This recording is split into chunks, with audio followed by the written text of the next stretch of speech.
সারাহানে খুব সকালে উঠে ছবি নিতে গেছি মন্দিরে, যাতে পেছনে শ্রীখণ্ড মহাদেব শৃঙ্গটা পাই। ঠিক যেরম চেয়েছিলাম, পেয়েছিলাম। একা ওখানে দাঁড়িয়ে থাকতে থাকতে হঠাৎই কীরকম একটা মনে হলো, এখানে একটা অন্য জগৎ আছে, একটা অন্য এক্সিস্টেন্স, যেটা আমাদের যে রক্ত মাংসের জগতে আমরা বাস করি তার সঙ্গে কোনো সম্পর্ক নেই, তার থেকে অনেক ঊর্ধ্বে।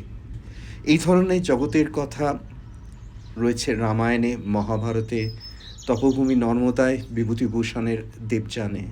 এখানে সাধারণ মানুষ প্রবেশ করতে পারে না, বাইরে থেকে আঁচ করতে পারে। সেরকম এটা যেন আঁচ করতে পারছিলাম, কিন্তু আমি জানি এখানে আমার প্রবেশ নিষিদ্ধ। এটা প্রথম আমার সারাহানে অনুভূতি এলো। আরেকটা ধরনের জিনিস এই সারাহানে বেশ কয়েকজন অনুভব করেছেন, সে কথাটায় আসছি।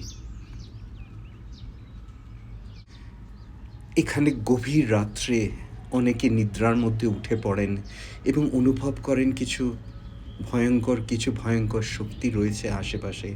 ঘুম আসতে চায় না, যে কোনো কালীপীঠ, তান্ত্রিক পীঠ, এবং এখানে একসময় শুনেছি বলি হতো।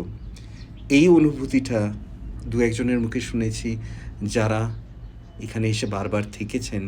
তবে রাত ৩টের পর এগুলো অন্তর্হিত হতো, তারপরে এই অনুভূতিটা আর থাকতো না, আবার শান্তিতে ঘুমিয়ে পড়তে পারতেন।